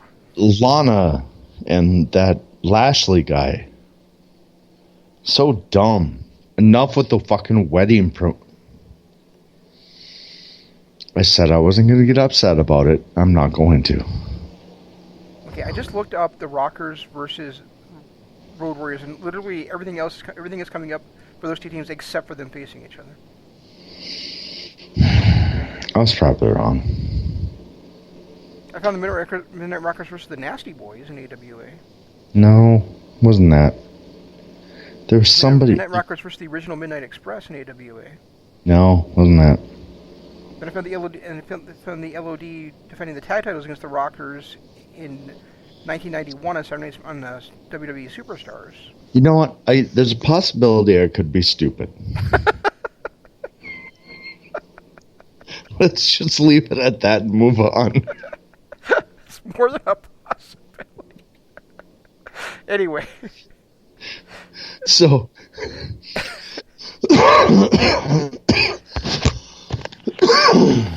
After Bullet Club versus RPG... what? RPG 3K, yeah. Yeah. We got ZSJ Sonata. Yeah. I am so looking forward to that. I mean, Sonata versus ZSJ have had two straight classics at G1 Climax matches. And they face each other, I think, already this year, once maybe for that championship. And I'm really looking forward to seeing these guys go at it again. I mean, they're brilliant against each other. They're brilliant separately. They may be my two favorite, not necessarily the two best, but my two favorite guys in NJPW might be Zack Sabre Jr. and Sonata, especially in the heavyweight division. I love Ibushi. I love White, but ZSJ is so creative in his things, and Sonata has just been my favorite, for a couple of years now. So I'm down for and super looking forward to this match.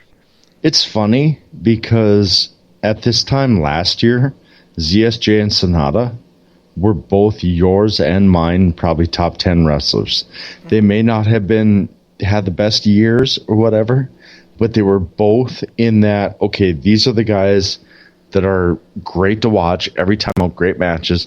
And fucking ZSJ put on a classic in 8 minutes? Was it 5 or 8 minutes? Against Gresham? I think it was 8. The fact that you can put on a 5-star classic in 8 minutes is a testament to how good you are. And we've both been fans of Sonata for years. So these two together for that British heavyweight title is one of my favorite matches of the night. In fact, looking at it, I don't know, it's so tough to get past those two on. No, yeah, that's true. I guess for me it's mostly because I'm so happy for Sonata. Yeah, and the fact that we finally get to see ZSJ in a singles match. I do feel like ZSJ has kind of been treading the water the last couple of years, so I'm really hoping that he has a strong 2020 where he's actually in the running for the top titles in Japan. He's been treading water, but he has been on the cusp for years. That's the part that pisses me off. He's just like right there. But he's still in Suzuki's shadow. Yeah, I really would love that stable to become Saber Goon or ZSJ Goon or whatever. Kind of like we were hoping that KS would be with White. Oh, he has Bullet Club now. Yeah, but he doesn't have Roppongi 3K. That needs a heel turn. Worse than anyone I've ever seen. Yeah, it's been a year since we've been saying that, I think. Yeah, probably. So, TBD, Archer or Moxley versus Juice Robinson. It's going to be a good match, but it's not going to be anywhere near as good as the night before, to me. It's going to depend on who it is. I think if Moxley is the champion, which I kind of think he's going to be, because I think this is Juice's win back. I think we could see as great a match as we saw a year ago. A year ago? Wasn't it Juice versus Cody a year ago? I don't remember. It's been so much wrestling. I think it was, and you and I liked that match a lot, and I think we were in the minority of that. Was it? When did Moxley? That was Cody's Bow Out match. Was Juice versus Cody at Wrestle Yeah, Kingdom. you're right. You're right. It was, because that was when he lost the title, and that was his farewell to NJPW. You're right. Exactly. Yeah. So it was. Was it May? Was it? I don't know. We talked about this earlier. Regardless, when Juice lost the title to Moxley, it was the best of Super Juniors final. so it was like May. Yeah. Okay, so a replay of that. I mean, I like Lance Archer. I think if Archer wins, he's going to become the American pillar in NJPW. But I could honestly see them pulling the trigger and letting Moxley win it, just to lose it to Juice because he was stripped of it, 4 months ago? Yeah.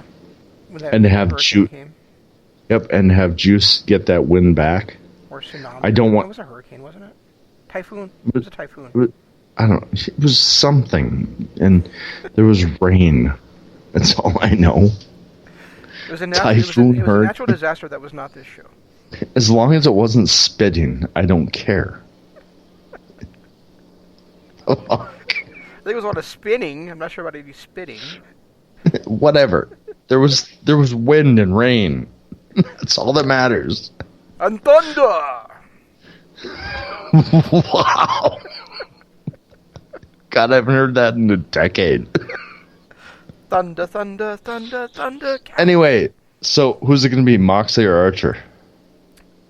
I go with Archer. God, I hope it's Archer. And I hope he kicks the shit out of Juice. Me too. Only because I've been an Archer mark for a long, long time. Yeah, and I like Juice, but I really want Archer to succeed. You know, I just want him. I feel like Juice has gone basically as far as up the card as he can, and I don't feel that way about Archer.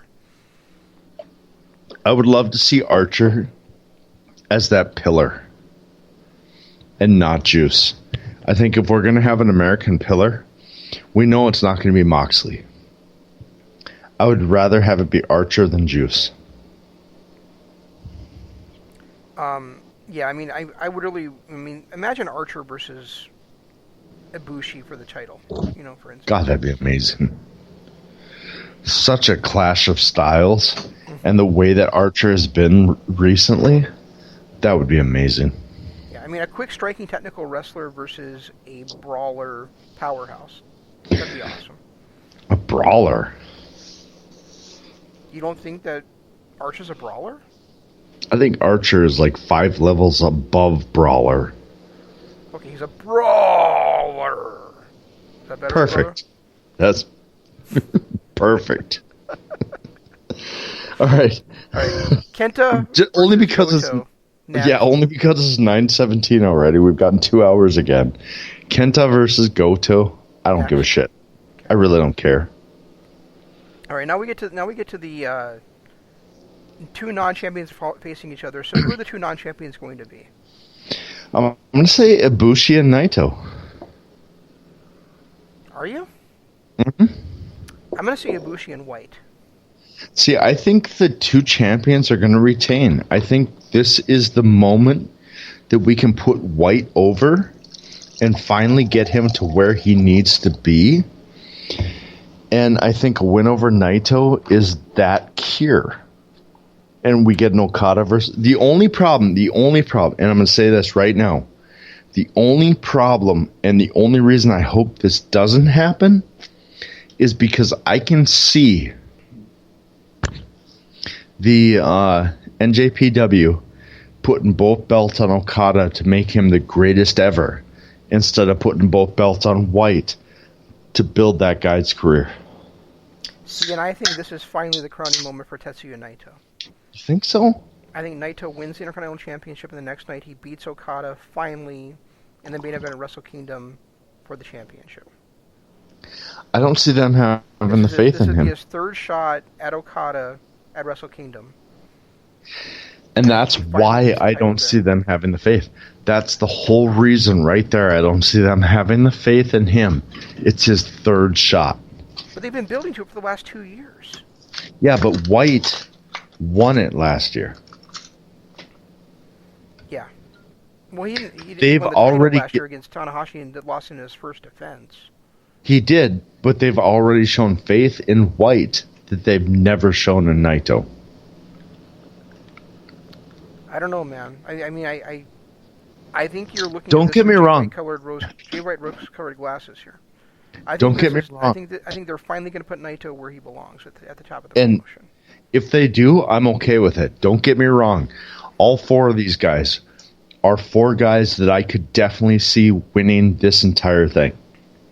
I love all four guys. I think all four guys deserve that spot to be the first ever dual champion. I just have this odd feeling that White, with the year he's had, with the run he had up to last year, I just have this feeling, and I know we've got 3 against 1 when you've got the Gaijin. But I just think they might actually pull that trigger and let White win this. Could you imagine what this would do for Bullet Club? What this would do for the entire company? To have a guy like Jay White be the top of the mountain. He's proven it through his promos. He's proven it through his in-ring talent, his in-ring promos, his charisma. Everything about Jay White right now screams top of the world. We've got the best in the world with Okada. That's not going away. Ibushi and Naito, they've always kind of been that second to third pillar guy.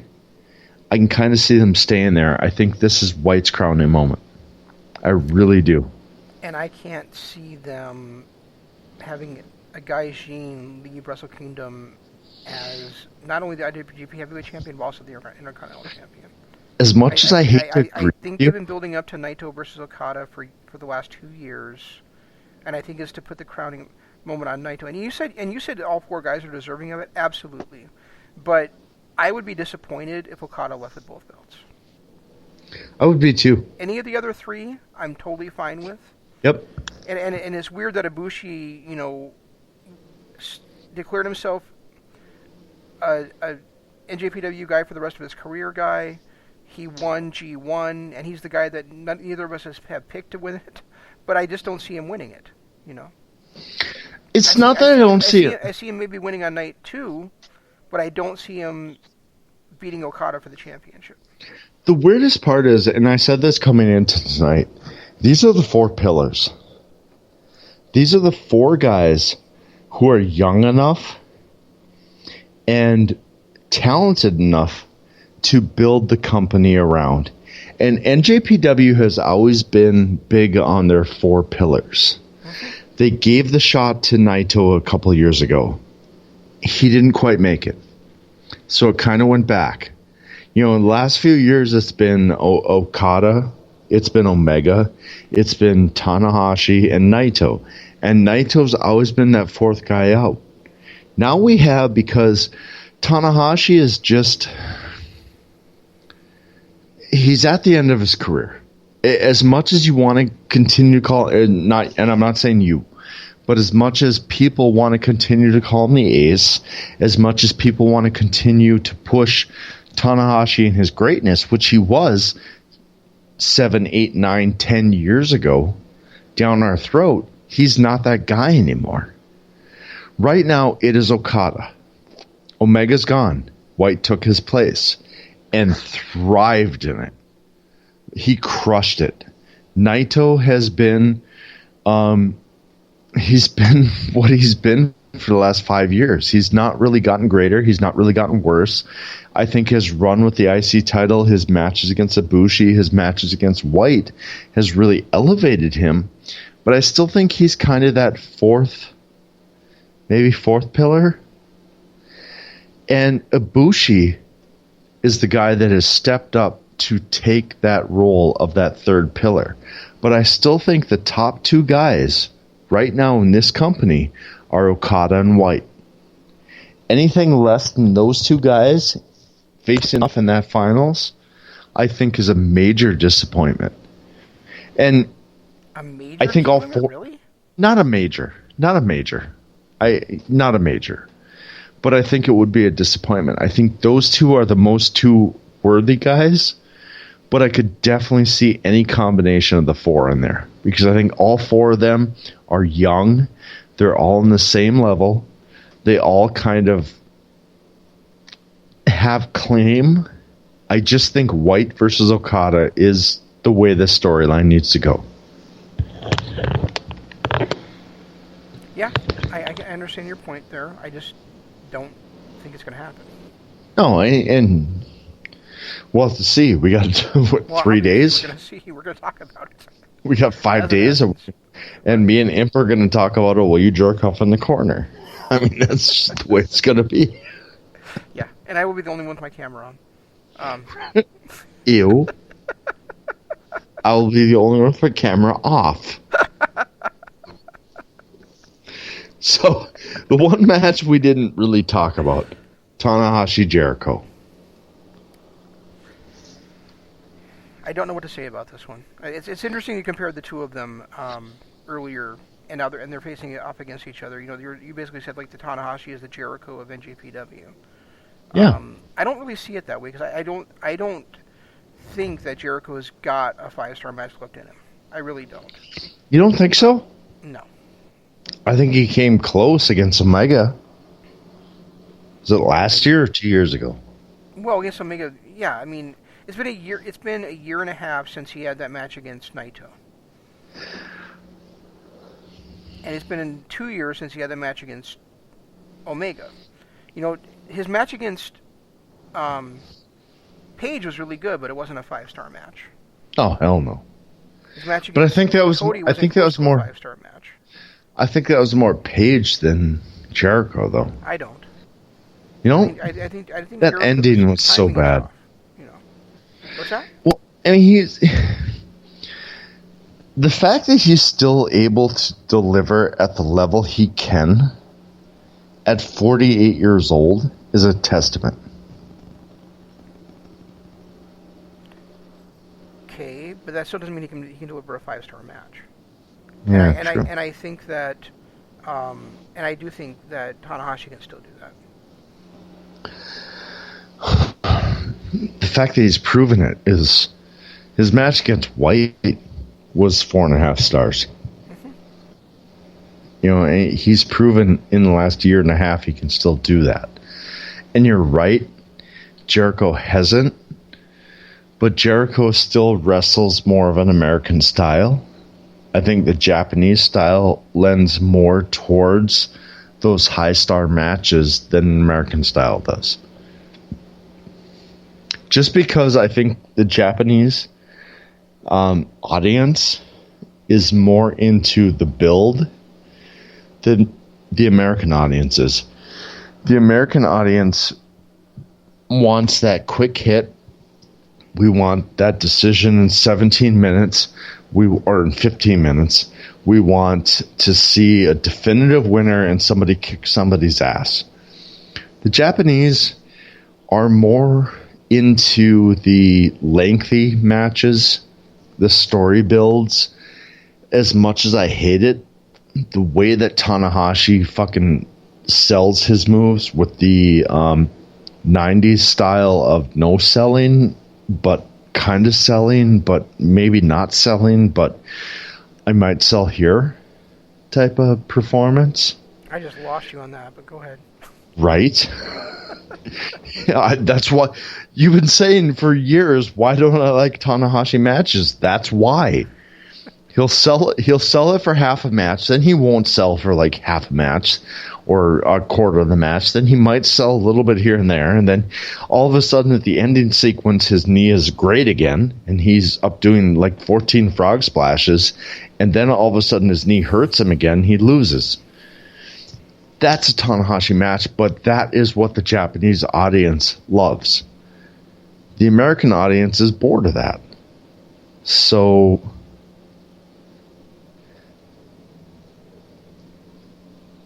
I have no clue what I just said. Yeah.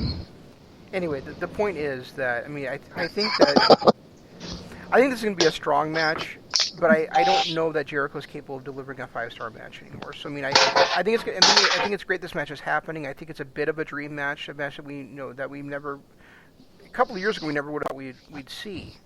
But I do think that it's happening, way late in these guys' career. I mean, it's great that, like I said, it's great it's happening. I'm excited that it's happening, but I'm not gonna sit here thinking it's going to be the greatest match of all time or anything. Hey, it's Inoki versus Hogan. No, it's better than that. Yeah, but age-wise, Sure. you don't think so? I don't know. I don't know where they were in their careers when Inoki faced Hogan, to be honest with you. Late. Okay. Very late in their careers. Like, should not have been wrestling anymore. Late in their careers. Then yes, I agree with you. Alright, fair enough. Who you got in this one? I got Jericho. In this one, I'm going Jericho. Actually, I take that back. I'm going Tanahashi. And the reason I'm going Tanahashi is because of the stipulation. I think with the dissolution of the Ring of Honor NJPW working arrangement, which has not been dissolved yet, but obviously by the fact that no one appears on anyone's TV programs anymore, I think this opens the door for an AEW NJPW working arrangement, and we get that Tanahashi title match down the road. Even though Nick Jackson has gone on record and said that they will never have a working agreement with New Japan Pro Wrestling. They have a working agreement. 2 of their guys are on this show. That doesn't mean they have a working agreement.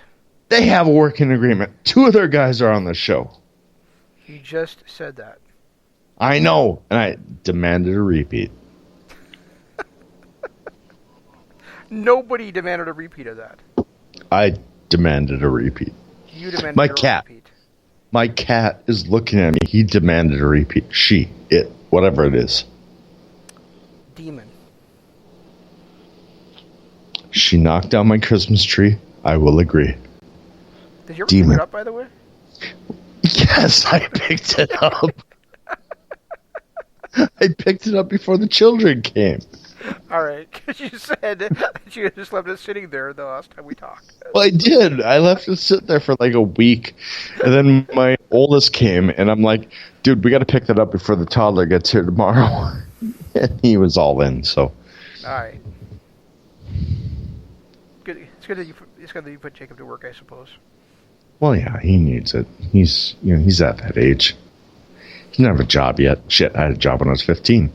He's 17. He doesn't have one yet. Yeah, but he's also smarter than you. That's a very good point. He's going a lot further than me. So you have Tanahashi in this one. I have Jericho. You have White winning the championship. I have Naito leaving with both championships. It's funny that we both have the IC title holder winning over whoever's going to be the heavyweight title holder.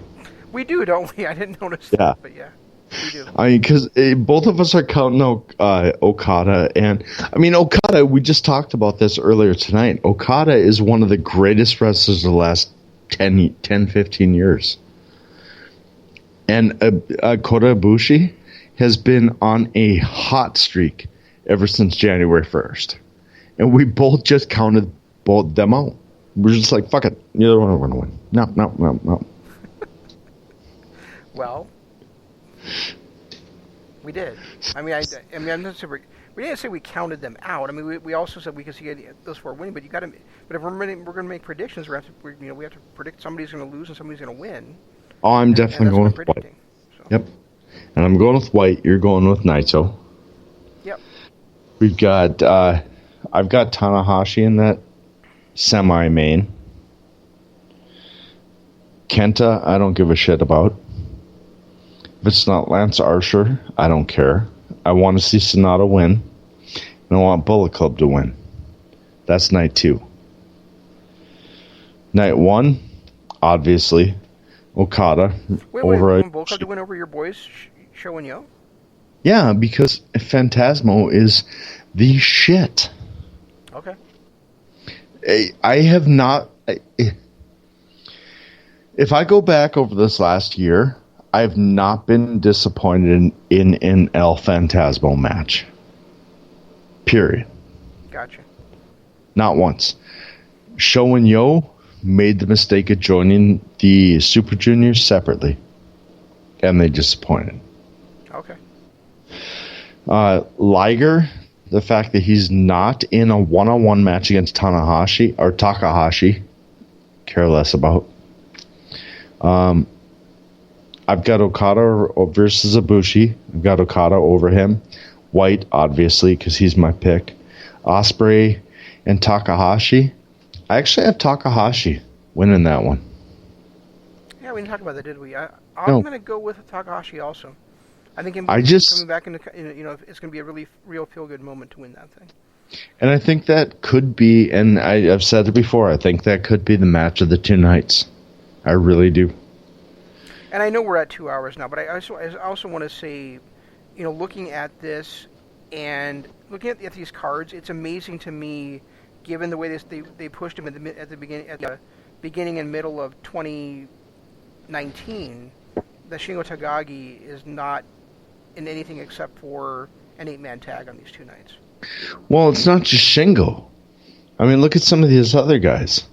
It's just Shingo, because he basically was in the same spot as Will Ospreay, where they're the 2 guys that were in both of the major tournaments in the year, and Ospreay is wrestling Takahashi for the Junior Heavyweight Championship, and Takagi's in an 8-man tag. Yeah, and the other 2 guys that I thought were pushed to the moon actually do have singles matches. Actually, 3 guys with Kenta, ZSJ, and Sonata. So you're right. He is the one guy that did not get the singles match that he... Well, I can't say that because I still think Jushin Thunder Liger should have a singles match in his final fucking match. Fuck. You are not wrong. Fuck. How do you do that to a legend? Seriously. For everything NJPW has gotten right over the last, 20 years. How do you do that to a legend who is on his way out? In his last match, how does he not have a singles match to pass a torch or to just shine in a singles match? Notice I didn't say you were so right, disappointing. I said you weren't wrong. I know, but still. I'm right. Jesus. We went 2 hours again. Hey, everyone that wants that Ring of Honor show, please stay tuned. It is coming. At some point. We're going to do it. Maybe this week. Might not be till next Monday. Actually, next Monday we don't have much to talk about since we're doing 2 live shows. Yeah, maybe we should just do that show next Monday. Maybe it should be a preview of our Patreon show. Yeah, let's do that. Let's do a free show. We'll watch the Ring of Honor show. That'll be our next week's show because that's the week before Impact. It's the week after we go balls out with him for 2 straight nights. And I'm probably going to be really tired, cranky, Yeah. which is normal. And the following Monday, I don't know if I'll be able to do a show or not, because I've got that training trip. Oh, that's right. So, okay, next week we are doing a preview of our exclusive Patreon shows.